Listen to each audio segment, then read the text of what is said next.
Hello, everyone, and welcome to Tiger Talk. Gerard Wellbrock with you as we talk Fort Hays State basketball with women's coach Tony Hobson and men's coach Mark Johnson. On the Tiger Sports Network, this is Tiger Talk, live from the Golden Q in Hays. The Golden Q, dining, billiards, and more at 809 Ash, the Golden Q. If the game is on, we're open. Tiger Talk is also brought to you by these premier Tiger sponsors. Golden Belt Bank of Hays and Ellis, providing the best in-home loans to the Tiger community since 1920. BTI, your John Deere dealer, with locations in Buckland, Great Bend, Greensburg, Hoxie, Ness City, and Pratt. The Taco Shop, dine in, carry out, or delivery. You've never had it so good. And G&L Tire and Automotive, complete automotive care and tires for all driving conditions. 201 East 8th on the Bricks in downtown Hays. Now, the voice of the Tigers, Gerard Wellbrock. And a good Monday afternoon. Happy New Year, and welcome to Tiger Talk, our first program of 2021. I am voice of the Tigers, Gerard Wellbrock. We'll be joined here in just a second by women's coach Tony Hobson, men's coach Mark Johnson joining us a little bit later on in the program as we talk Fort Hays State basketball. The Tigers getting back at it here in 2021 after a little over a week break for the Christmas holiday. Both opening up with nationally ranked opponents. The women at home against Emporia State lose a tough one by 62-61. The men lose by 8 at number 22, Missouri Western, who have an impressive team this year. Both are back in action on the road this week. Thursday, the men and women in Warrensburg to take on Central Missouri, 5:30 and 7:30. And then Saturday afternoon in Jefferson City, taking on the Lincoln Blue Tigers. That'll be a 1 o'clock, 3 o'clock doubleheader on the road for Fort Hays State. And we are live at the Golden Q in Hays. They've got their grilled cheeseburger meal special again here on this Monday. Lots of great food items, of course, to choose from. The 35-plus big screen TVs on throughout the place. So if the game's on, they're open here at the Golden Q. And we bring in head women's coach Tony Hobson. Boy, tough one on Saturday, 62-61. We kind of talked before we went on here today. You kind of won that game 2 or 3 times and let it slip away maybe 3 or 4 times. Unfortunately, just couldn't quite get it done. But a heck of a heavyweight battle again, as we've kind of come to expect when Fort Hays State and Emporia State hook up. Well, it was an exciting game. I mean, we got off to a good fast start and built a 12-point lead there in the first quarter, and forced them into calling a couple timeouts. Primarily, we were scoring a lot in transition. They weren't getting back, so they fixed that and kind of took that away from us a little bit. And then in the meantime, we in the half court we executed fine. We got some good looks. We just went about 7 or 8 straight shots without making one. Open shots by capable shooters just weren't going in. So they came back and got back in the game right away. And I think we're down 3 at half. And we were down 9 2 different times and came back both times. In the last minute of the game, we had 2 stops when we were up 1 point. One of them turned into a turnover. The other one, they got an offensive rebound and stuck back. So we had some big plays to get back in it. I like the way that we did not lay down, and we really made a run at it at the end of the game. I thought we were going to get them up until the last second, actually. But we closed. We went 10-0 run in about a 2.5-minute period there, from the 3.5-minute mark to minute-and-a-half mark. Or down to a minute, got the lead, had the ball. Jaden made a good play, got a steal. And then we had a rough turnover on the other end, didn't get anything out of that. So just one of those things where came down to, it's such a thin line on whether you win or lose that game. And one possession, and we got a great look at the buzzer, basically a free throw on an inbounds play, and just went in and out and couldn't get it to fall. So a good game. Really, you're one play away from feeling really good about everything and thinking you played a great game, or you're one play away from thinking you didn't do anything right. So neither case is accurate. And I like the way our kids hung in there. We just didn't quite execute down the stretch. We had too many turnovers against them. Yeah, I mean, you look at the one stat, that is what stands out in the game for you guys. 18 turnovers, and you had been around that 10, 11, 12 Mhm. range. I mean, that's and just those extra possessions in a tight game like that against a really, really good opponent is a lot of times the difference. You're a little bit above your average in turnovers. Well, yeah, I'd like to have the ball six times and hope we can score 2 points out of that 6 times. And we did force them into 17 also. It was a high intensity game for first game back after a couple weeks. And, we couldn't figure out how we wanted to try to lose that game. We tried all different avenues. We tried turning it over. We tried awful shooting. We tried giving up an offensive rebound. What else did we try? Oh, we missed some free throws, Yeah. so we're 7 for 13. If a couple of those drop, we'd be in better shape. So, it's just one of those things where you play a good team and it comes down to just a one possession and you end up on the wrong end of it. But didn't think other than shooting the ball that we played that bad. Jaden Hobbs had another great game, hit 2 shots at the end of the 30-second clock down the stretch, had a big steal. But again, it just wasn't quite enough. Rebounding, you play important. I mean, it's a rough and tumble game. They're physical. They always rebound well. I mean, you not only hold your own, you out rebound them by 7. You double them up on the offensive glass, but you kind of touched on it, that one late. I mean, you look at on the stat sheet, you did a great job on the boards, but it was that one late that obviously was big because it proved to be the game-winning basket for them. And that was just unfortunate. It wasn't any one person that just didn't block their man out. It was Jaden's man that got the rebound, but she had rotated over and was blocking off their post player, and she flew in from the corner, and we couldn't get to her. And we did a good job defensively and forced them into a bad shot, and just one of those things where they made a good play and stuck it back in, and it got us. Yeah, the ball bounces funny sometimes. Even yes, it does. That's what makes this game great and drives coaches and fans crazy. Talk about that inbound play because it was a great shot. It didn't look all that sophisticated. I know you had a few things, but it ended up being pretty much a pitch and catch. And I mean, if you could get that look 10 times, I think you'd probably take it every time if throughout the rest of this year. Well, they zone everything inbound, so sometimes it looks like you're not going to get it in, but you have to wait for things to develop. And we actually had 2 people wide open. We had Allison on the 3-point line, and the way it's designed. And Talia, my assistant, she does a great job. She does a lot with the inbounds plays, and she does a great job on these against zones. And it's designed. One of those people should be open, and they both kind of were. And Jaden, you have to have a really good passer to attack that. But, the deal was to either get it to Whitney there at the elbow or a shooter there. And Allison hadn't played that much, and that's why we took Sydney Bergman out and put Allison in, because we needed a shooter in that spot. It was great execution. Like I said, I'm saying 7 out of 10 times that ball will go in. And you have a good shooter shooting a free throw, basically. It's pressure. But really on a shot like that where it's just a quick pitch and catch and shoot, probably easier to make than a free throw because you aren't sitting there thinking about it and everybody's standing still. It's just that you just catch and look and shoot. So just unfortunate it didn't go in. It would have been a hell of a way to win the game.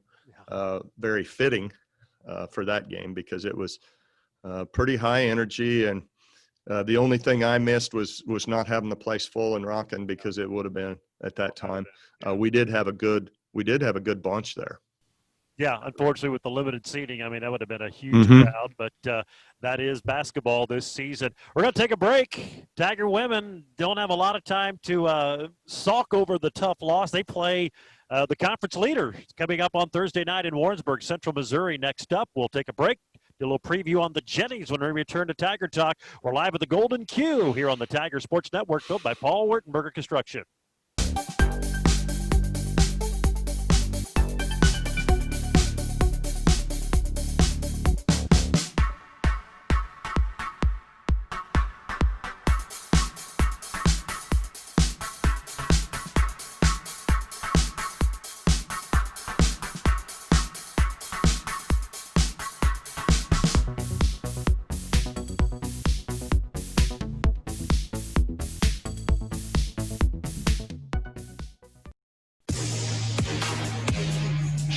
guarded by Wagner with 7 on the clock.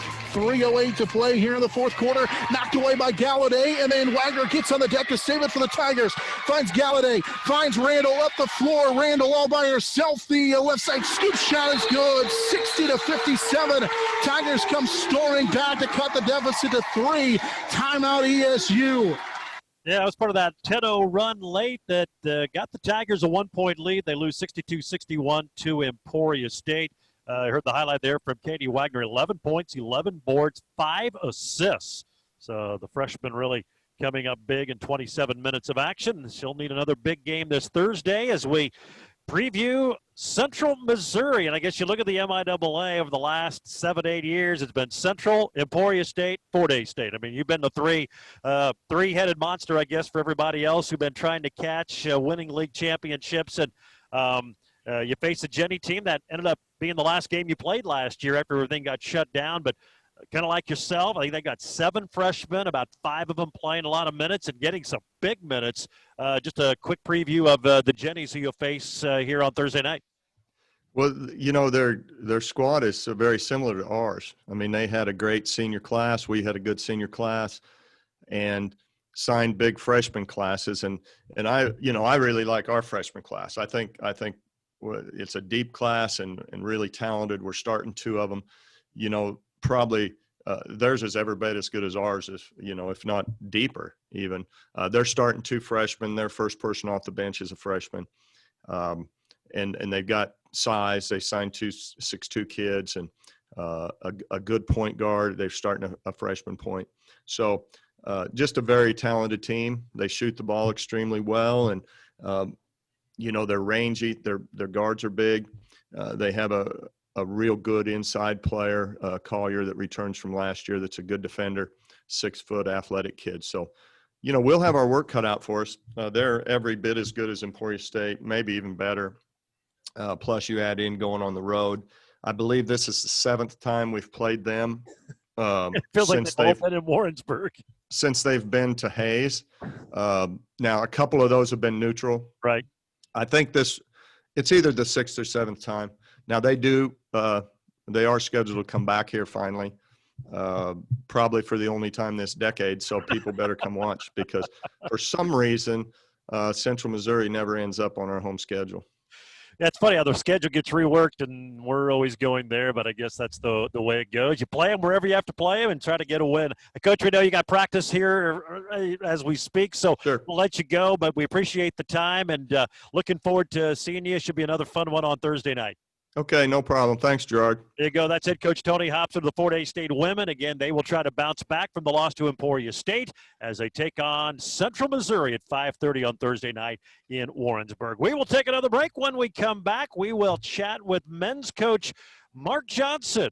We are live at the Golden Q in Hays. Again, the grilled cheeseburger meal is the special. Domestic pints, single wells, all on special. Over 35 TVs. They've upgraded the televisions throughout the sports bar, and that's why they say if the game's on, they're open.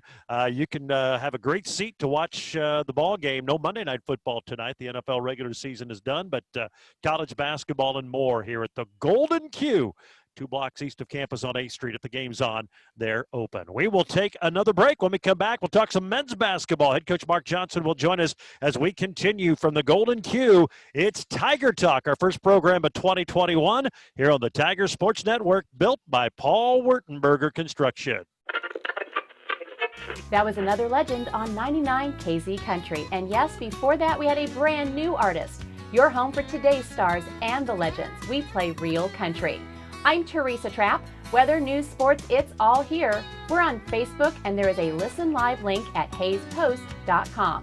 Dial us in on your radio at 99.5 FM.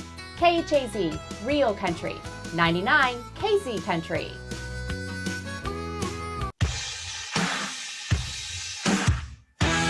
20 on the shot clock. Caleb working right perimeter. Gets a screen from Peters. Pulls up from 3. It goes in. He hammered it home. 3-pointer from Caleb Hammocky. His first of the game. Caleb has 7.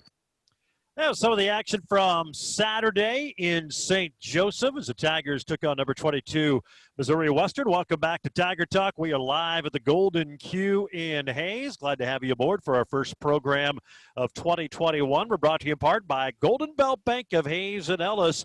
They've been providing the best in home loans to the Tiger community since 1920. Learn more by visiting goldenbeltbank.com. Golden Belt Bank, one story at a time. Tigers coming up short, losing by 8 to the Griffins, 84-76 the final. However, Missouri Western had a substantial lead in that second half as we're joined by men's coach Mark Johnson. And I guess one of the takes from that game, and we knew it going in, that Missouri Western was improved. They finished strong a year ago, but very impressed with their team. They were every bit as good as advertised, and certainly be interesting to see.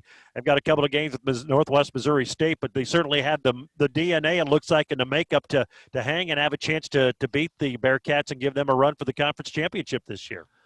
Yeah, just can they be consistent? Northwest has just been so consistent. But I do agree, like with 3 games, you look at they got home and away, and then there's a chance they meet up in the conference tournament. Would not surprise me at all if Missouri Western got them at least one time in those tries, because they have enough talent and they really have a good – they got size, they have athleticism, they have a good point guard.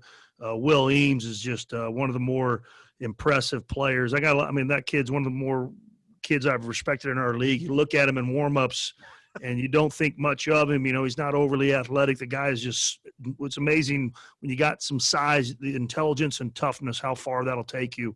But he's a very impressive player. And they lost the one kid, the 2 guard from last year, but the 2 transfers they brought in, Caleb Bennett, the hometown kid, Division I transfer, and then the JUCO combo guard. I think adding those 2 guys, plus just being a year older, they were a young team last year.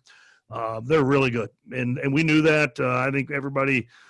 I think we put them preseason number 2 behind Northwest Missouri just because how they finished. They finished so strong last year. Very impressive.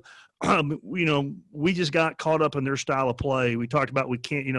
They play very fast, take quick shots, but they have a ton of depth, a lot of talent, a lot of guys, and they speed the other team up, and that's what ended up happening to us. I thought the first half, defensively and physicality-wise, we did a nice job. We just played too quick. I thought our offense was the reason we were down 10 at half, not our defense. And we played too quick, and that's why they lead our league in three-point field goal percentage. Defense is 28%. I think it's 2 things. They speed you up and you take quicker shots than you're used to, and then they got a lot of size and athleticism running at you. So we shot it poorly, but I don't think we can't put that all on ourselves and say always had a bad shooting night. There's a reason they're leading the league, and I think their opponents are shooting like 28% from 3. They just take you out of your comfort zone. They pressed us, that 3-quarters press, then let us get into our stuff very well. And we didn't handle as well as we needed to. Yeah, they had 6 blocks, and it felt like you look, and Tyree Martin, their center, had 2 of them, but it felt like most of them were on the perimeter. Just their length and the way they get in the lanes and made even some of those threes. They were highly contested, but they've got such good length, and they're able to contest even a lot of those shots on the perimeter. Yeah, no question. I thought at one point they might set an MIAA record for blocks in a game after the first 10 minutes, but the thing is that's 2 things. One, they're obviously their length, like you talked about, their length and defense, but it also tells you. I tell our guys if they can block your perimeter shot, that means they were close enough and it was a bad shot. Outside of end of the clock, the shot clock where you got to take them.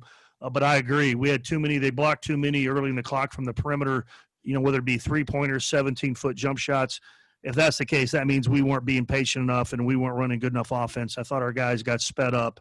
And, you're kind of getting to that season this time. Now you're in game 7 and things are established, like I told our guys, and since we've been back. And what ends up happening is you've gone along and maybe you as an individual aren't getting the numbers that you're used to getting where you're coming from. So now you're starting to press. Well, hey, I want to be more involved. And then you have the other side of it, guys that are putting up good numbers. And now they get in the game thinking, well, I got to get my numbers. You know what I mean? And I think it was a combination of Missouri Western forcing you, making you do that, and maybe us having to get back to do what we do. And hopefully that was a learning lesson. And because I think no one's intentionally doing that. You know, like I said, a lot of these things just happen subconsciously. You don't even know what's happening with yourself. And hopefully we get that under control and because I felt like first semester really pretty much every game we ran pretty good offense and didn't pick our moments at the proper time. I thought at Western we didn't pick our moments at the right time. And again, I think I'd be remiss if I didn't give a lot of credit to Missouri Western. That's what they do to their opponents, but we got to be better than that.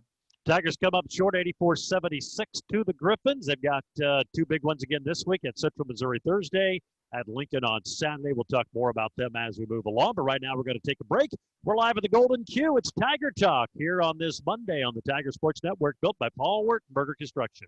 Ready to discover something new? The next time you're in your car, tune your radio to 94.3 FM. It's here. It's Hayes' greatest hits. Love it. On 1400 KAYS and 94.3 FM.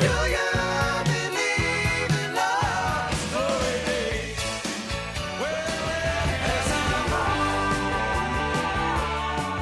94.3 FM, KAYS. Go ahead, check us out. Caleb, a good crossover move, goes in the lane, floats it up, no good. Tip try, no good for Peters. Bitscomb gets it, and he can't score. Gets it back again, maneuvers through two defenders and lays it in. Good persistence there, 9 for Bitscomb. Yeah, some of the action from Saturday and the Missouri Western's 84-76 win over the Tigers in St. Joe. We are live at the Golden Q in Hayes for Tiger Talk. 35-plus TVs now up and running. If the game's on, they're open. Program brought to you by BTI, your John Deere dealer. Locations in Buckland, Great Bend, Greensburg, Hoxie, Ness City, and Pratt. BTI, our family in partnership with your family. And by the Taco Shop, dine and carry out, or use the Taco Shop app for contactless delivery. It's the Taco Shop. You've never had it so good. Heard that. I think about 3 rebounds on that possession. Going into that game, the Griffins led the conference in scoring. They were the top rebounding team, top offensive rebounding team. He actually out-rebound them by 2, and on the offensive end, out-rebound them by 4. Just maybe weren't as efficient in those second chance points, but as this team continues to mature and gain confidence and grow through this season, that was certainly a big concern going into that game in an area that has been a bit of a problem, but I thought you responded and actually did a pretty good job in that stat category on Saturday. Yeah, you know, it's kind of that it was an interesting game in the fact that they called it the way they used to call it, the way I like it to be called now for us. It was good and bad in the fact that, one, we have no depth, so we can't afford to get in foul trouble, so it was good. But at the same time, that's what Missouri Western's really good at, and they've had some games where the refs didn't let them play like they did. I thought, you know, it was the refs let us play, which again, that's a positive, not a complaint. That was great, and I thought our guys did a great job, especially that first 20 minutes of matching their physicality and toughness. Because if we wouldn't have been that, we would have got ran off the court the first half. So I thought we were much better competing in the physicality part of it, not getting pushed around, competing on the glass and all the things we talked about. Where I thought maybe weakness got us was the turnovers. You know, we turned it up. We haven't really turned the ball over that much. Our guards have too many turnovers. They are playing a lot of minutes. Your guards are going to turn the ball over, but they need to be a little better than what they're doing as of late. But that was really probably the biggest difference to me in a lot of the game was just they ran that 3/4 press, and they were real physical with it. They were allowed to be physical, and we just didn't do a good enough job handling that. But outside of that, I thought our physicality and toughness was pretty good. Caleb Hammocky, they had him for 18 points, 6 boards. I think I had him for 16. There's some stat issues that hopefully we get worked out. But either way, he had a solid game offensively, and behind Jared Bitts, who had another double-double, did a pretty good job on the glass for you. You can just see some of these freshmen continue to grow throughout their young careers. Yeah, you know, Caleb's one of those guys, you know, they all kind of do, what makes them good is different, you know what I mean, which is good to have. You know, you look at Quentin and Caleb, they're the same age, kind of both combo guards, but they don't play the same way. You know, Quentin's more of a shooter, skill guy, where Caleb can get downhill. You know, he's an athletic kid, strong physical kid on those ball screens. He could attack and get to the rim, which we really didn't have anybody like last year that could do that, you know, for the most part. And so they're, Caleb's a good defender. He'll battle. He's tough. You know what I mean? So it's nice to have those young guys together, but it's also nice that they're not the same player, and so you got a mixture of guys that do different things. And the way Missouri Western guards, they don't really help. It's like it's just mano a mano. I'm going to be tougher than you. And so when you look to penetrate or do something, there's really not going to be that much help. You can get to the rim, and then the big guys kind of come late and try to make you score over them. So that's what you got to have. And Caleb was the one guy on our team. I think he's the best guy on our team as far as, turning a corner and getting there and being physical. I thought Jordan Pumphrey gave you some minutes. I know he's struggled. He had that great start. I think he went 4 of 5 against Washburn. He's only hit 1-3 since, and he's missed some shots that I'm sure he feels and you guys all feel he should make. But I thought he gave you some solid minutes, maybe one of his better games of the year. Well, yeah, I mean, it's what we talked about coming back from break is, we don't need more offense. Yeah, it'd be nice. We're not – it's not like we're good enough offensively, dominant offensively, but through the first semester we've played good offense. We've had teams in the past that were, every bit as or no better or worse and still been pretty successful. We need more help on the other end. And I thought I don't remember the stats, but I thought – he was averaging like 0.7 rebounds a game or something going in. I thought he got on the glass and got 5 rebounds. And those are the things, if you want to play more, go do that. If you go out there and defend better and get some rebounds, you're going to double your playing time. And I thought he took that to heart on the glass against a team that was probably more difficult for him to get rebounds than the previous games we played where he wasn't getting any. So, that's where he needs to focus. Sometimes when things aren't going your way, young people, we focus on the wrong things and thinking that's what's going to, you making shots it will help, but that's not the biggest reason why you're not getting the minutes you would like is, you're not rebounding. We're small. Like I said, that 3 position has really been our Achilles heel. That's the problem with our team a little bit. You're either putting Alvin down there, who's a 6'1", 2 guard, or you're putting B and Trajan, who are power 4 men, trying to go in there. So he's really the only guy on our team that you would even say is a 3 that's healthy to play right now. And those are the areas you got to have our 3 men be able to do. You got to be able to contribute on the glass. I think Devin Davis last year averaged over 5 rebounds a game.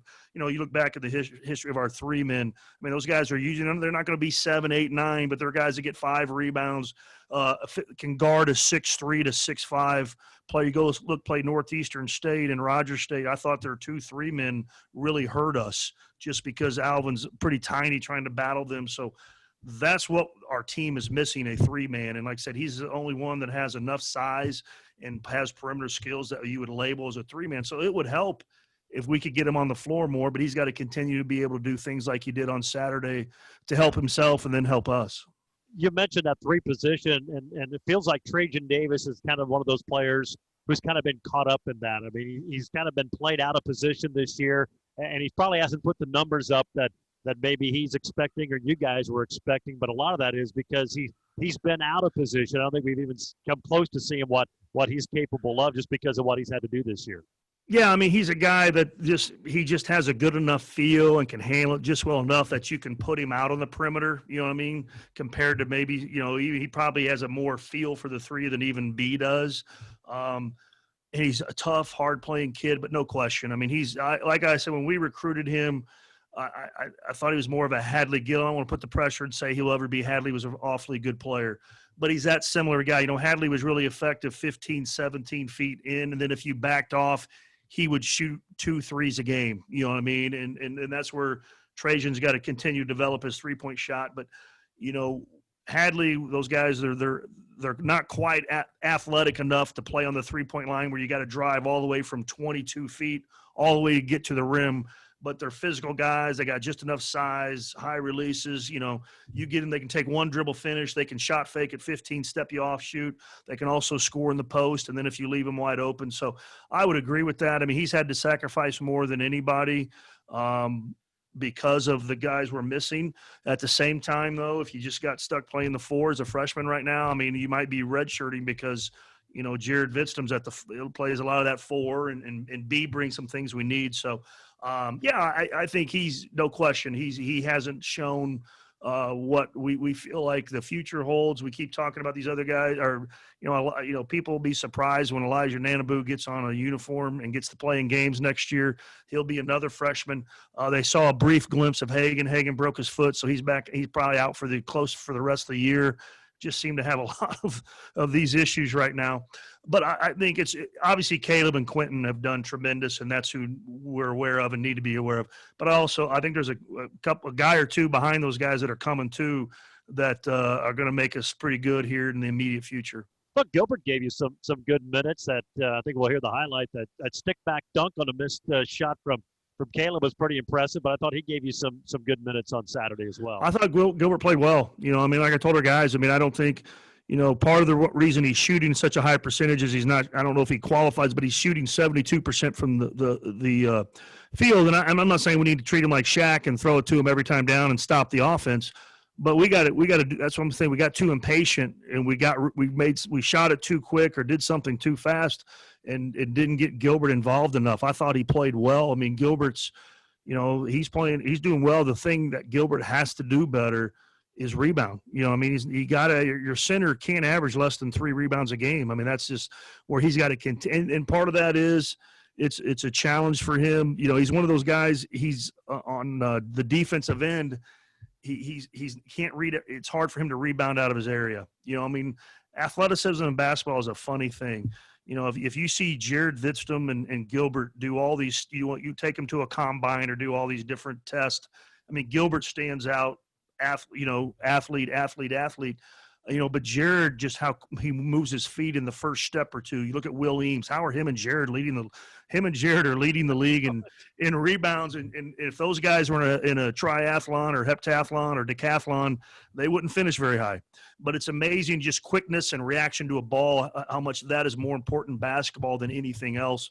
And Gilbert, that's probably where he hurts him a little bit rebounding. He can't rebound necessarily out of area on the defensive end. Now, on the offensive end, he can use his big body and get in there. But he's got to continue to improve his defensive rebounding because I agree. I think he gives us something, and he's able to finish at the rim and right now at a pretty high level against Missouri Western. Has some pretty big guys down there, and he finished against them. So we need to utilize him a little bit more. I thought you touched on it after the game, your message to the team, because you look at Missouri Western 2 years ago, they struggled, but you could kind of see. And then last year lost a lot of close games in the first semester. And then I think won 13 of 15 or something down the stretch, got to the conference semifinals, kind of turned the corner. Now you're seeing the rewards, and you're hoping to maybe turn that corner this year and on into next season, but how you could draw a lot of parallels and similarities between what Western is now and what they were not too long ago, and maybe where you are now and where you hope to be in a very, very, very near future. Yeah, there's no question. Like I said, we pretty much felt like we had to blow it up and start over, after last year. And honestly, and I still believe this, probably even more so now that we've been playing. I thought we could be very competitive this year, probably not be able to. I don't know if we were going to overtake Northwest and Western. We knew they were going to be good. Washburn, I didn't know, maybe the top 2 or 3 had hopes. But then as we've played, and the guys that have really had to play that maybe we weren't expecting to play, now I believe it even more. We really thought we would have been fighting. We were going to fight this year and still might. Hey, there's a lot of season left, and we can't lay our heads down and feel bad for ourselves. But between 3 and 5 and 6, we thought we could be there this year, and then the next year we really just go after it. I think with kind of the setbacks with Elijah, and then obviously Gabe and Nige and now Hagan. That has made it a challenge for us. We've basically been playing all year with 7 scholarship players, and that's a difficult challenge to do. But I think probably even have more confidence that even though we're 3 and 4, that hey, we get these guys a little more experience and add the guys currently that we have unable to play. And then it's hard to do everything in 1 year. You're not going to get everything you need in one recruiting class. I think this next year, we don't need to get very many, but just add 1 or 2 more pieces with, like I said, what's returning, what is sitting out that will be with us next year. And no question, we feel like we need to be there, and we'll be disappointed if we're not, And we're still trying to win every game this year and feel like we can win games. We can still win some games this year. It's just our margin of error is a little smaller than we would have liked and thought, but hey, we still got to go do it. And, I think we can. Tiger Talk brought to you by G&L Tire and Automotive, complete automotive care and tires for all driving conditions. G&L Tire and Automotive, 201 East 8th on the Bricks in downtown Hayes. We'll take our final break. We'll preview the weekend. 4-day state on the road back to Missouri. Central Missouri Thursday, Lincoln on Saturday. We'll talk about it after we return here on the Tiger Sports Network, built by Paul Wertenberger Construction. Fact: 8th Street Liquor is where good times start. Next fact: 8th Street Liquor has the best selection and prices on beer, liquor, and wine. Okay, I don't want to bore you with all the facts, but the fact of the matter is, you just can't get better than 8th Street Liquor.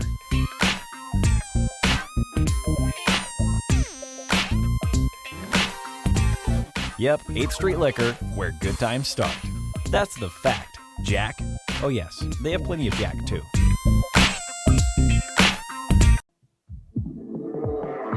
Here's a three from Caleb Hammocky on the right wing off the back rim. No good, but Gilbert Peters comes flying through the air and dunks it home on the stick back.